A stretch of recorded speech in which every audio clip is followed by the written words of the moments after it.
சமாதானம் அப்படிங்கிற தலைப்புல 200க்கும் கிட்டத்தட்ட கவிதைகள் எழுதியிருக்காங்க. உலக சமாதானம் வெவ்வேறு துறைகள்ல மாற்றங்களை கொண்டு வந்தா எப்படி ஈஸியா கிடைக்கும் அப்படிங்கிறத எடுத்து சொல்லியிருக்காரு.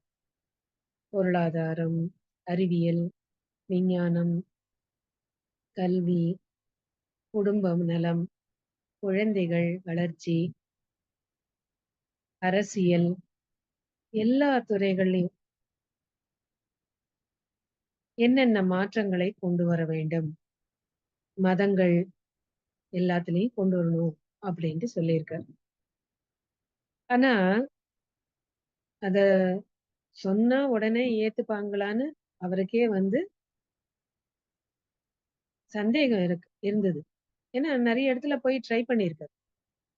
இந்த விஷயங்கள்லாம் எடுத்து சொன்னபோது எல்லாம் நல்லா இருக்கு. ஆனா அந்தந்த நாடுகள் தாங்க தான் டாப்ல இருக்கணும், முதல் நாடா இருக்கணும் அப்படின்னு அந்த எண்ணம் இருக்கிறதுனால அந்த தலைவர்கள் இதை ஏற்றுக்கொள்வதுங்கிறது ரொம்ப கஷ்டம் அப்படின்லாம் சொல்லியிருக்காங்க. இருந்தாலும் மகரிஷி முயற்சி எடுத்து இதுக்கு நிறைய விஷயங்களை எடுத்து சொல்லியிருக்காங்க. அதுக்கப்புறம் இதை எப்படி எப்படியெல்லாம் நடைமுறைக்கு கொண்டு வரணும்னு அந்த ஒரு விளக்கங்களையும் கொடுக்குறோம். அதுதான் இன்னைக்கு பார்க்க போறோம். அறிஞர்களுக்கும் என்னென்ன பொறுப்பு இருக்கு, அப்புறம் சாதாரண மனிதர்கள் லெவல்ல கூட என்னென்ன முயற்சிகள் எடுக்கணும், எப்படி எப்படியெல்லாம் நம்மை மாற்றிக்கொள்ள வேண்டும் அப்படிங்கிற விஷயத்தையும் கொடுக்குறோம். அது உலக தலைவர்களா இருக்கட்டும், மத தலைவர்களா இருக்கட்டும், பொருளாதாரத்துல தலைவர்களா இருக்கட்டும், இல்ல மனோதத்துவ ரீதியா இருக்கிறவங்களா இருக்கட்டும், சுகாதார நிபுணர்களா இருக்கட்டும், எல்லா விதத்திலையும் அவர் இந்த உலக சமாதானம்ங்கிறத எப்படி கொண்டு வரலாம் அப்படிங்கிற அந்த வழிமுறைகளையும் சொல்றார். அதுல இன்றைக்கு ஒன்றை பார்க்க போறோம். உலகமும் அறிவாளிகளின் முயற்சியும். அத்துவித நிலை அதனை விளக்கிச் சொன்ன அறிஞர்களை கொன்றுவிட்ட காலம் போச்சு. சொத்துகளில் பற்றொழித்து இடம், ஆகாரம், தொழில் தேடும் தொல்லைகளை போக்கவென்று நித்தம் நித்தம் அறிஞரெல்லாம் சிந்திக்கின்றார். நேர்வழியில் உலகில் சமாதானம் காண இத்தகைய சூழ்நிலையில் இந்த திட்டம் எவ்வளவோ அளவில் பயன் ஏற்படுத்தும் அப்படின்னு கொடுக்கிறார். நான் சொல்றார் 50 வருடம் இதுக்கு முதல்ல டைம் கொடுக்கணும். ஏன்னா எல்லாருமே அந்த அத்வைத தத்துவத்தை ஒத்துக்கணும். அதுக்கப்புறம் எல்லாரும் அதை இம்ப்ளிமெண்ட் பண்றதுக்கு எல்லா நாடுகளும் முதல்ல ஒத்து வராது. முதல்ல சில நாடுகள் வரும்.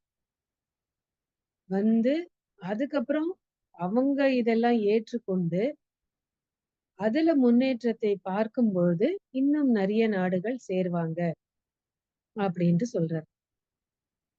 சில நாடுகளாவது இதை ஆரம்பித்து நடத்தலாம்னு கொடுக்கிறார்.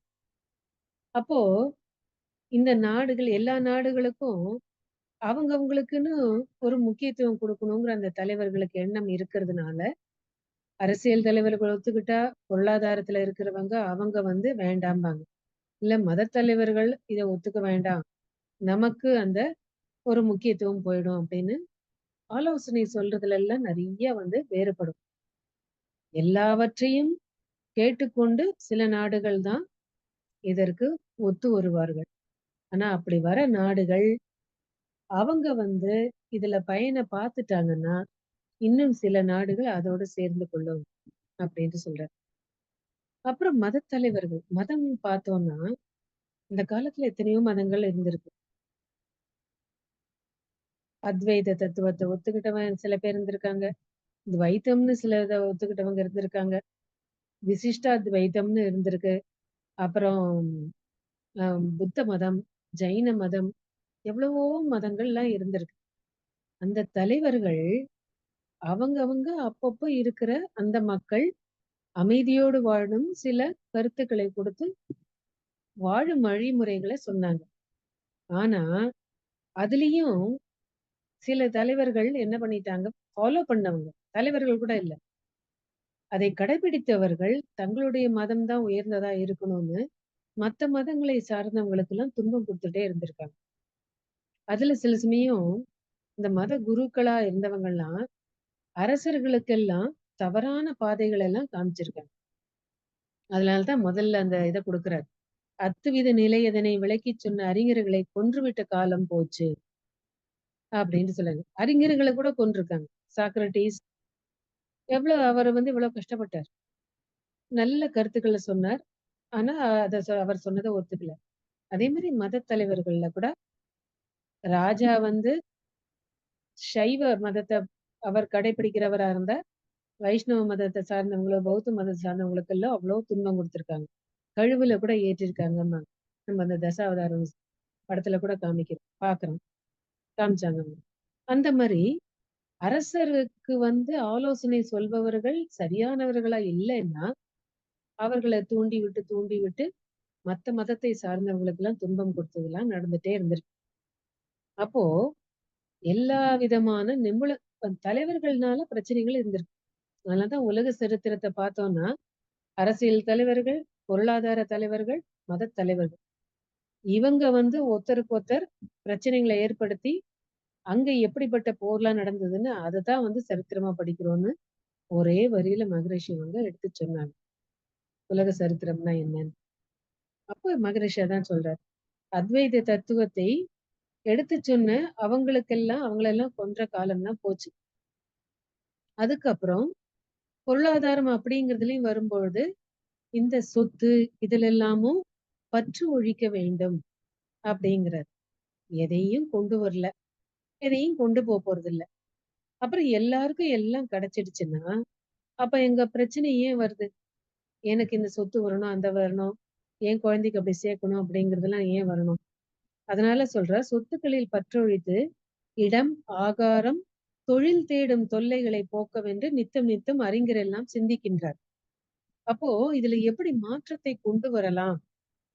சொத்து விதத்திலயும் சரி, இல்ல இருக்க இடம், உடுக்க உடை, உண்ண உணவு, அடிப்படை தேவைகள். இது எல்லாருக்கும் கிடைக்கணும்.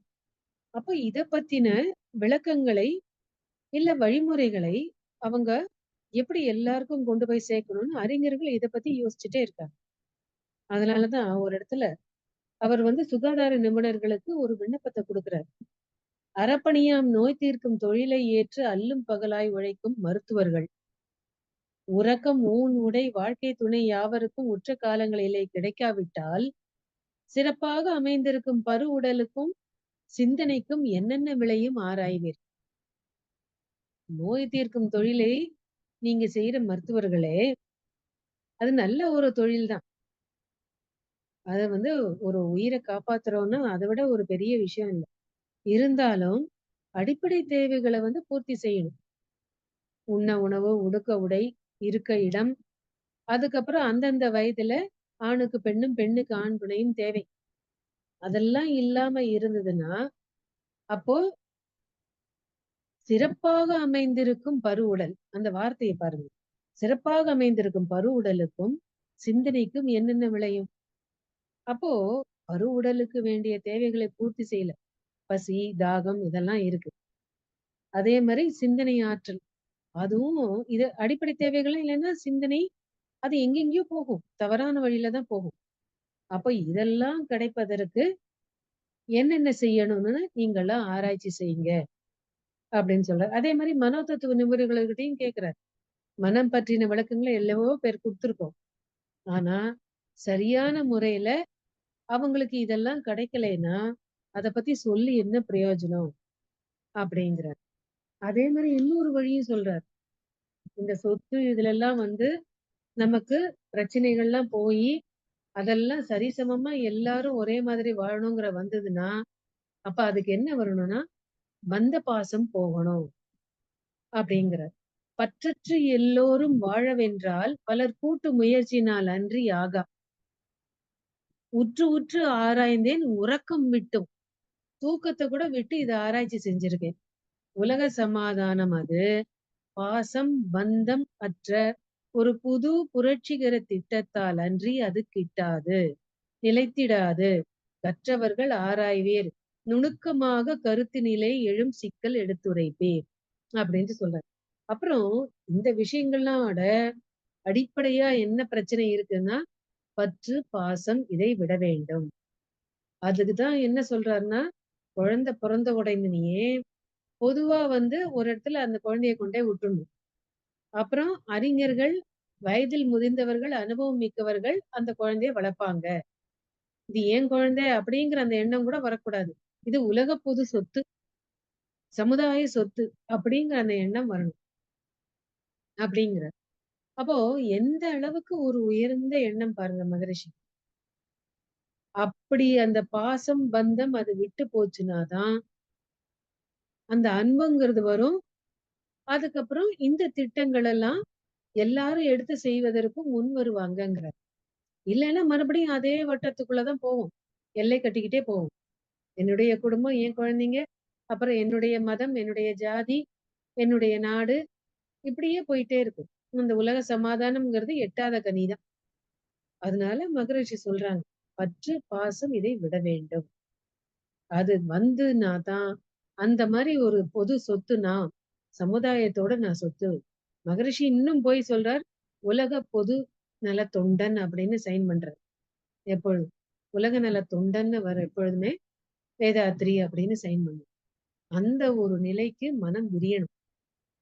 அப்பதான் அதனால தான் சொல்றாங்க, "சொத்துக்களில் பற்றொழித்து இடம், ஆகாரம், தொழில் தேடும் தொல்லைகளை போக்கவென்று." இப்ப பாருங்க நெறைய பேருக்கு பிரச்சனைகள். இந்த கஞ்சா, இதுக்கப்புறம் வந்து போதை, குடிக்கிறது இதெல்லாம் காரணம் என்ன? வேலை சரியா கிடைக்காம, குடும்பத்தை சரியா பராமரிக்காத முறை, இதெல்லாம் தான் பிரச்சனைகள். வேலை ஏற்கனவே நெறைய பேருக்கு கிடைக்கல. இதுல 10 மணி நேரம் தான் அதிகப்படுத்துறது, 12 மணி நேரம் அதிகப்படுத்துறதெல்லாம் செஞ்சுட்டு இருக்காங்க. இதெல்லாம் வந்து இன்னும் பிரச்சனைகள அதிகப்படுத்தும். அறிஞர்கள் எவ்வளவோ அவங்கலாம் யோசிச்சு இதெல்லாம் சொல்லணும். வேலை நேரத்தை குறைச்சா தான் எல்லாருக்கும் வேலை கிடைக்கும்னு மகரிஷி ஒரு அழகான ஆலோசனை குடுத்துருக்காங்க. ஆனா இங்க இன்னும் வேலை நேரத்தை அதிகப்படுத்திட்டு போறாங்க. அதுக்கு உடம்பும் ஒத்துழைக்காது, மனதும் ஒத்துழைக்காது. அப்படி வேலை அதிகமா நேரம் வந்து போயிட்டே இருந்துச்சுன்னா, குடும்பத்தை கவனிக்கிற அந்த இதுவும் போயிடும். இப்ப ஆண்கள், பெண்கள் 2 பேரும் வந்து வேலைக்கு போகும்போது 10 மணி நேரம், 12 மணி நேரம் வேலை செஞ்சா, குடும்பத்துல குழந்தைங்கள எங்க கவனிப்பாங்க? அப்ப அந்த குழந்தைகள் எப்படி சரியா வளருவாங்க? அப்ப இந்த மாதிரி வேலை இதெல்லாம் போக ஆரம்பிச்சதுன்னா, குழந்தைங்களே பொதுவா இருக்கிறவங்க தான் வளர்க்கணுங்கிற அந்த இது போகும். ஏற்கனவே ஆரம்பிச்சாச்சு. டே கேர்லாம் வந்தாச்சு. மகரிஷி எத்தன வருஷம் முன்னாடி தொலைநோக்கு பார்வையில இதெல்லாம் எழுதியிருக்காங்க. இப்ப அது வந்து நடைமுறைக்கு வந்துட்டு இருக்கு. அப்போ இதெல்லாம் போகணும். அப்ப இந்த மாதிரி மெத்தட் தான் சரியா வரும். குழந்தை பொறந்த உடனே அத வந்து பொதுவா ஒரு இடத்துல கொண்டோய் விட்டு, மத்தவங்க வந்து அனுபவம் மிக்கவங்க வளர்க்கணும்.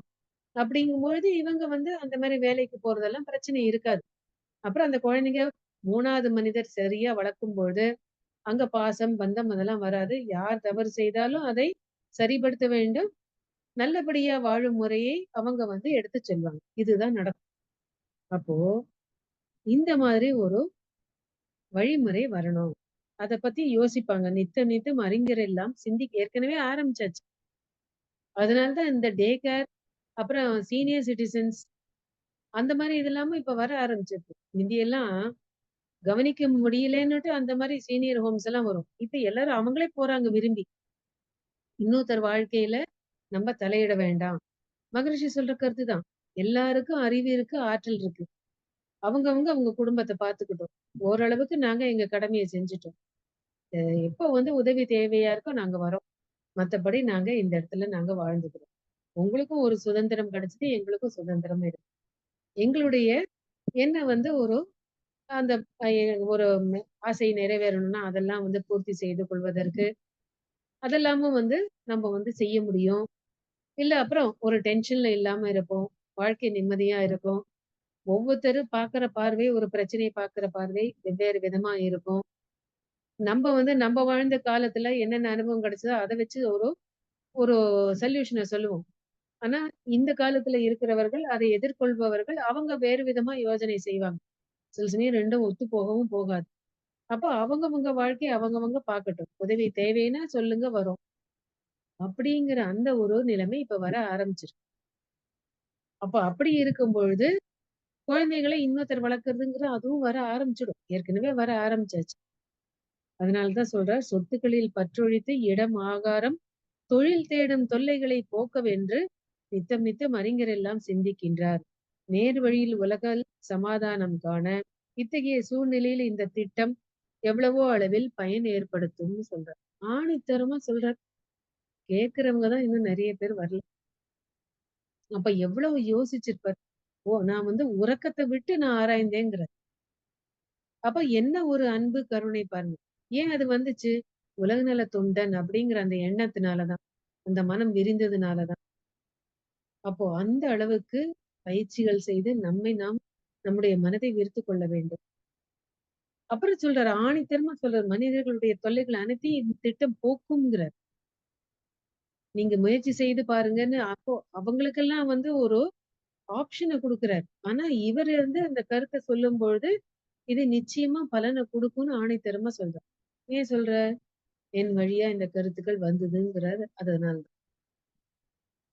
அப்ப இறைநிலையே இவரை தேர்ந்தெடுத்து இந்த கருத்துக்கள குடுத்திருக்கு. அதனால இது இந்த திட்டங்கள் நிச்சயம் வெற்றி பெறும் அப்படின்னு சொல்றார்.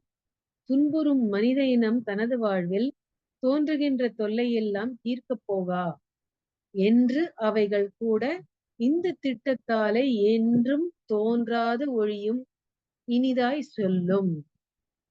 அன்பென்ற வார்த்தைக்கு அர்த்தம் தோன்றும். அத்துவித தத்துவமே ஒளிவிட்டு ஓங்கும். இன்பத் துன்பம் ஆரம்பம் முடிவு அறிந்து இயற்கை செயற்கை வலிமை கண்டு வாழ்வோம். அப்படின்னு சொல்றாரு. அப்போ எல்லா தொல்லையும் தீர்க்க முடியாதுங்கிற அந்த இது போயி, இந்த மாதிரி திட்டங்கள்னால எல்லாமே சால்வ் பண்ண முடியும். ஒரு தீர்வு கிடைக்குங்கிற அந்த எண்ணம் வரும். எல்லாருமே அதுக்கு முயற்சி செய்வாங்க. அப்போ அன்புங்கிற அந்த வார்த்தைக்கு அர்த்தம் தெரியுங்கிறார். நம்ம அன்புன்னா பாசத்தையும் பற்றையும் வச்சுக்கிட்டு நம்ம அன்பு காமிக்கிறோம்னு நெனச்சுட்டு இருக்கோம். அதுக்கு தான் மகரிஷி தான் வந்து அதுல என்ன வித்தியாசம் இருக்குங்கிறதையும் அவர் சொல்லி எடுத்து சொல்லியிருக்கார். அப்போ அந்த மாதிரி விலங்கினங்கள் கூட அதுவும் இப்போ WhatsAppல பார்த்தோம்னா, எத்தன விதமான வருது. ஒண்ணுத்துக்கு ஒண்ணு அதுவும் பூனை, எலி இது வந்து பகை அப்படின்னு பூனை எலிய சாப்பிடும். ஆனா மற்ற நேரத்துல அது சாப்பிட்டு அதுக்கு உதவி செய்யுது. சிங்கம் இது அந்த மாரி யானை எல்லாம் மத்த விலங்கினங்களுக்கு உதவி செய்யுது. அந்த மாரி எல்லாம் இருக்கு. அப்போ WhatsAppல எத்தன பார்க்குறோம் நம்ப. அப்போ விலங்கினங்கள் வரை ஒண்ணுத்துக்கு ஒண்ணு ஒரு பறவை, மத்த உயிரினங்கள்லாம் உதவி செய்யும்பொழுது, மனித இனம் ஏன் செய்யக்கூடாது? அததான் இங்க மகரிஷி எடுத்து விளக்குறாங்க. அப்போ இந்த தொல்லைக்கெல்லாம் தீர்வு இல்லைங்கிற அந்த நிலைமை போயி, இந்த திட்டங்களை நாம் நடைமுறைக்கு கொண்டு வந்தோம்னா, நமக்கு நிச்சயம் வழி கிடைக்கும். அன்பென்ற வார்த்தைக்கு அர்த்தம் தோன்றும். அப்புறம் எல்லா இடத்துலயும் இந்த அத்வைத தத்துவம் தான் நிலைத்து நிற்கும். எல்லாரும் ஒரே மூலத்திலே தான் வந்திருக்கோம். சுத்த வெளி தத்துவத்தை புரிந்து கொள்ளணும். அதுலதான் இந்த 50 வருஷம் சொல்றார். இந்த அத்வைத தத்துவத்தை எல்லாரும் புரிஞ்சுக்கணும். அதுக்கு ஒரு 50 இயர்ஸ் தேவைங்கிறார். அந்த தத்துவத்தை புரிந்து கொள்ளக்கூடிய அந்த ஆரம்ப நிலை வந்துடுச்சுன்னா, கொஞ்சம் கொஞ்சம் அங்க மாற்றம் வரும் அப்படிங்கிறார். அதுக்கப்புறம் சொல்றார். அத்துவித தத்துவமே ஒளிவிட்டோங்கும் இன்பத் துன்பம் ஆரம்பம் முடிவு அறிந்து இயற்கை செயற்கை வலிமை கண்டு வாழ்வோம். அப்போ செயற்கையா நம்ம என்னென்ன செய்யணுமோ அதையும் செய்யணுங்கிறார். அத விட்டுடுங்கன்னு சொல்லல. ஆனா இன்பம், துன்பம் இத பத்தின விளக்கங்கள்லாம் நமக்கு புரிய ஆரம்பிக்கும். அளவு, முறை. அதான் அழகா சொல்றாரு. இன்பம் எங்க அதிகமா போறதோ அங்கதான் வந்து துன்பம் வருதுங்கிறார். அப்புறம் எதுவுமே நிலையானதல்ல. எல்லாமே கடந்து போகும். அப்படிங்கிற அந்த எண்ணம் வரணும். இன்பம், துன்பம் எல்லாத்தையும் ஒரே நிலையில பார்க்கிற அந்த ஒரு பக்குவம் வரும். அப்படி வந்துச்சுன்னா, இயற்கை, செயற்கை வலிமை கண்டு வாழ்வோம். இயற்கை சீற்றங்களை எப்படி எதிர்கொள்ளணும்?